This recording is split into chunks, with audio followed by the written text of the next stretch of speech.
let's quickly invite our next presenter. We have Sunil Philip of PSP Architects, Chennai. Hi, I'm Sunil Philip. I run a design practice from Chennai called PSP Design. So this is a little story that I've woven. So can we start the slide? Does passion fuel, purpose fuel passion, or does passion fuel purpose?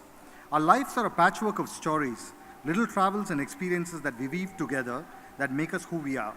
Some with intense passion, others with a fervent purpose. These are some of mine that have made my life something close to interesting. My earliest memories of travel was when my parents used to pack us into this 15-year-old ambassador during the summer break, and we would head off from Chennai to our hometown, which was in Kerala. My brothers and me used to really look forward to this. It was a real adventure. Bags packed well before the journey began. Remember, it was a time when there were no cell phones, not very reliable vehicles, bad roads, no on-call service stations, and without fail, the car did break down. This meant that sometimes we were stranded in the middle of nowhere because of a failed battery, a leaking hose, or just ran out of fuel because the gauge did not work. This didn't deter us one bit. My dad just fixed the car and we continued. One of our memories that stayed as a very strong impression during these early trips was the point at which we crossed the border into Kerala. I'm sure many of you who've been there would have experienced this. It's almost as though somebody switched on the color switch. The change was so dramatic that even today it takes my breath away. People in Kerala dress in very muted colors. It's almost reactionary to the environment. It's creams, whites, and browns. Even the buildings were built in this manner. I can't imagine attending a wedding in Kerala where everyone is dressed in the brightest of colors. In sharp contrast to this, look at Rajasthan. You don't need a wedding for people to dress this way. It's part of life in a landscape that doesn't offer much relief. I remember a professor of mine telling me that if you need to understand a place, you need to look at its people, especially its women. So when I finished school and through various misadventures, I landed up in Ahmedabad in SEPT, the campus that B.V. Doshi built. We had great teachers. We had the perfect environment to explore and learn. Ahmedabad had great buildings, including the School of Architecture. It's also the city that Louis Kahn built the IIM, Corbusier, the Mill Owners Association, the Sarabhai House, and the Shodhan House. There was Old City, Sarkej Rosa, and the Stepwells of Adalaj. There was also Rajasthan next door, which meant a lot of travel when we got the smallest of chances. There was also Mandu and Maheshwar, an overnight's journey away.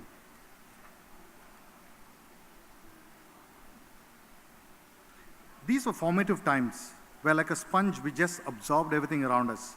Simple things like the Siddhi Saidi Jali, the large doors of the SEPT campus, which are so simple but brilliant, had a lasting impression. To the extent that in the initial years of practice, when I had to draw a door, it used to be the same door or variations of it. Some of these don't leave you. Variations of these seem to recur in our projects. The large door again, fairly more articulate with brass inserts, the cotton steel jali to an otherwise very finished space. These are memories of a previous journey that somehow came to come back at frequent intervals. Also the coarseness of exposed concrete and exposed brick surfaces, that play of material and textures, trueness of material. Again, memories that keep flooding back. These are some experiments that constantly keep happening at our end, which is a direct result of influences of journeys of education and places that have had an impact on me. Ahmedabad is also a cultural hub for music, theatre, dance, and the arts. The campus was epicenter for various concerts and events. There were really great artists who performed, including the likes of Bimsen Joshi, Chaurasia, and a lot of jazz greats from all over the world. It is quite a cultural awakening for me. So here, this is young me, fresh mind, at an impressionable age, bombarded by these wonderful sights, sounds, and events, and me trying to make sense of it all. Now I realize how important those days were in influencing my sensibility and giving me a multidisciplinary approach to all things, including design.